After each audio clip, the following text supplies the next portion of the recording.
Welcome to A Guide to Every Deck in EDH. Today we're looking at Carthalion, but more accurately, we're looking at Superfriends in EDH. So I picked Carthalion as the commander because it's all 5 colors and is a planeswalker. So it seems to be the most on brand. There are obviously better 5-color commanders than Carthalion. There's also other planeswalker commanders that you could play, but I think for a Super Friends deck, you want your commander to be a planeswalker if possible to stay on brand, and you want to be playing all 5 colors to get access to all of the best planeswalkers. So what does Carthalion actually do? Well, he's a 5 loyalty and he's got +1, create a 3/3 that's trample in all colors.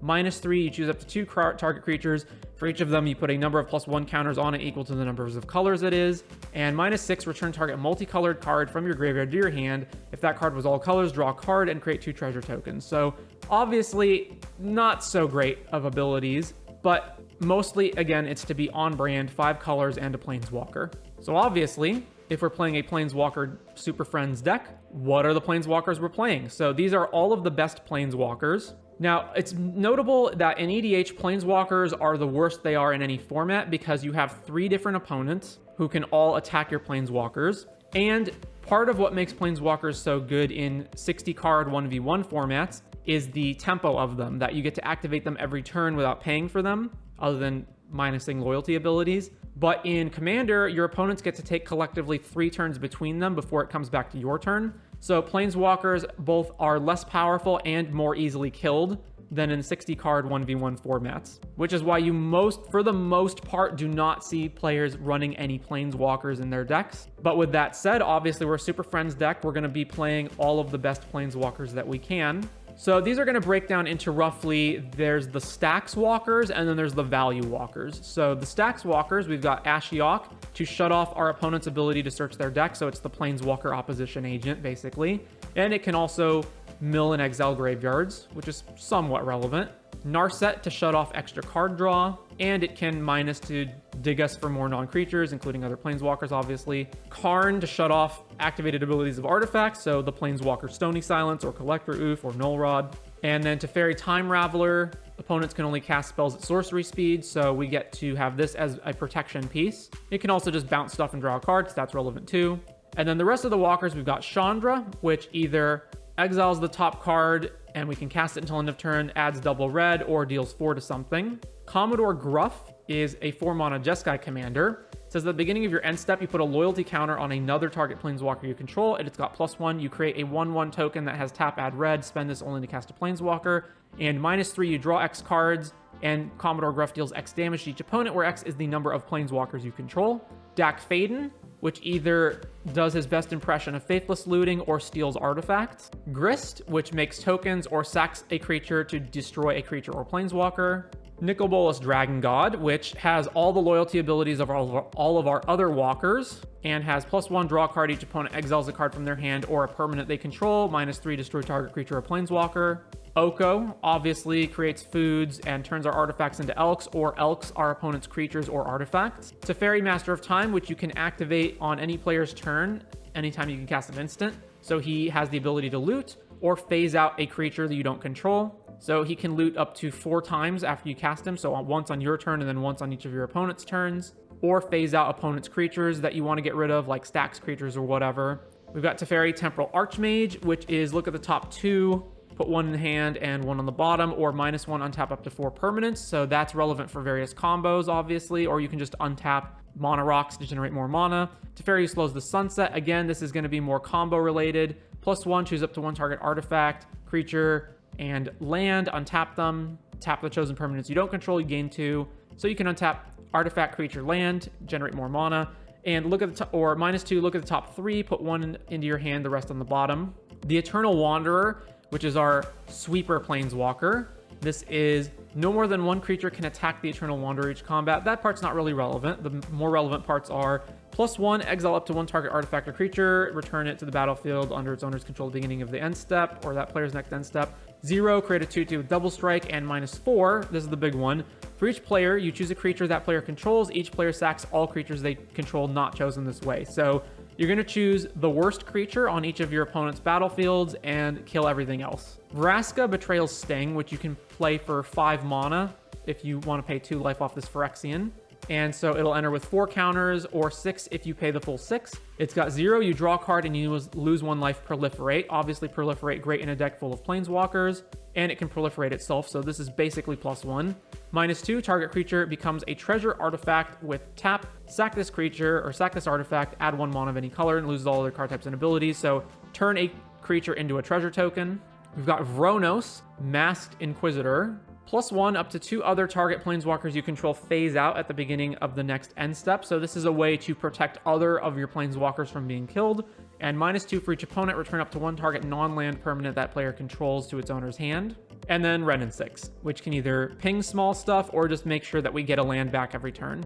So of course, I did not go over the ultimates of any of the planeswalkers because you cannot evaluate them based on their ultimates since it will take multiple turns to get there. But if you do have the ability to get to the ultimate, either because you're able to protect that planeswalker until you get there, or you're able to proliferate up to it, or you have doubling season in play. Some of the planeswalker ultimates that will essentially win us the game or generate a huge amount of value are Chandra, which means every spell that we cast deals 5 to a target. Dak Faden, which all of our targeted spells steal the permanent that they target. Dragon God, which is each opponent who doesn't control a legendary creature or planeswalker loses the game. This is probably the one that will just straight up win us the game most of the time. So basically, if our opponent doesn't control their commander or some other legend that they might have in play for whatever reason, they just lose on the spot. Teferi, Master of Time, you take 2 extra turns. Temporal Archmage is you get an emblem with, you may activate loyalty abilities of planeswalkers you control on any player's turn, and anytime you can cast an instant. So it gives the Teferi Master of Time static to all of your walkers. Slows the Sunset is you get an emblem with untap all permanents you control during each opponent's untap step, and you draw a card during each opponent's draw step. Vraska is if target player has fewer than 9 poison counters, they get a number of poison counters equal to the difference. That one really doesn't actually kill them. Vronos is target artifact you control becomes a 9/9 and gains vigilance indestructible and can't be blocked. Again, not really a win con. And Wrenn and 6 gives retraced all of our instants and sorceries. So I believe these are the best planeswalkers you're going to get in Commander. You could obviously play more or different ones if you disagree, or if there's planeswalkers that are your particular pet card. So moving on from the planeswalkers, we of course will have other cards that draw us cards. So Citadel, Rhystic Study, the One Ring, Mystic Remora. We've got some combo cards, so Doubling Season obviously has our planeswalkers enter with double the amount of loyalty counters. Pure Imaginative Rascal also basically does the same thing.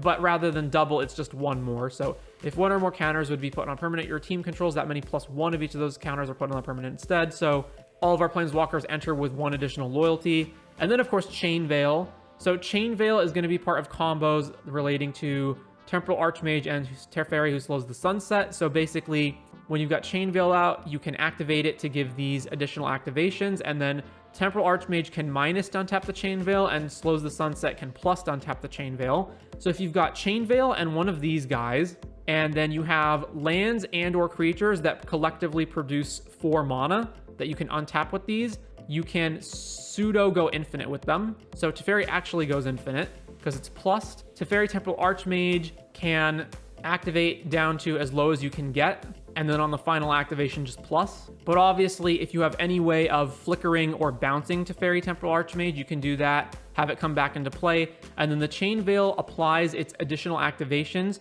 to new planeswalkers that enter. So let's say you activate Chain Veil 4 times, and then you play a new planeswalker. That planeswalker gets to be activated an additional 4 times. Then we've got some counter spells. Pretty stock rainbow mana base to make sure that we can cast all of our planeswalkers and our other spells. Bit of protection. So obviously we want to make sure that our stuff doesn't get countered. And we do have some very expensive cards. Like in particular, our planeswalkers are more expensive than normal spells. We also want to make sure that we're not getting attacked, which is where Moat comes into play.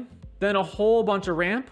In particular, some highlights are Bloom Tender and Fabro Elder, which are cards that tap for every color that you already control. So Bloom Tender minimum taps for green, Fabro Elder minimum taps for green and white. But these get better when you have the other colors of planeswalkers in play, and in particular, they work really well with the untapping planeswalkers, like the untapping Teferis, to get lots and lots of mana. Then most of our removal takes the form of planeswalkers, but we do have Red Blasts and a bounce spell that also proliferates. We've got, of course, our Stax Walkers. Then we're going to want a bunch of sweepers, more sweepers than normal, because again, All of our threats are basically planeswalkers, so we want to make sure that the board is constantly clear so that our opponents cannot attack them. So the typical ones: Cyclonic Rift, Fire Covenant, Toxic Deluge, Verdict, and then Urza's Ruinous Blast. Exile all non-land permanents that aren't legendary. So all of our planeswalkers are legendary, so the Ruinous Blast doesn't kill them. So Ruinous Blast has the downsides of: 1, it doesn't kill your opponent's commanders, and 2, it exiles all of your non-legendary permanents, which includes like all of your Mono Rocks and Mono Dorks. That's part of the reason you want more land-based ramped if possible, like Nature's Lore, Farseek, and 3 Visits, but sometimes this can be relevant. And then we've got our tutors, of course, and then cards that didn't neatly fall into a specific category, but they're kind of in the category of they benefit planeswalkers. So the big one is Oath of Teferi. ETB, exile another target permanent you control and return it to the battlefield under its owner's control at the beginning of the next end step. But more importantly, you may activate the loyalty abilities of planeswalkers you control twice each turn rather than only once. We also want some cards that can proliferate multiple times. So Evolution Sage is whenever a land enters, you proliferate. We've got Karth the Lion. So Karth the Lion does a bunch of things. It's when it enters or a planeswalker you control dies, look at the top 7 of your library. You may reveal a planeswalker and put it into your hand. And planeswalker loyalty abilities you activate cost an additional +1 loyalty to activate. So in particular, for example, if you've got Teferi Temporal Archmage, it turns its -1 untap ability into a 0 ability.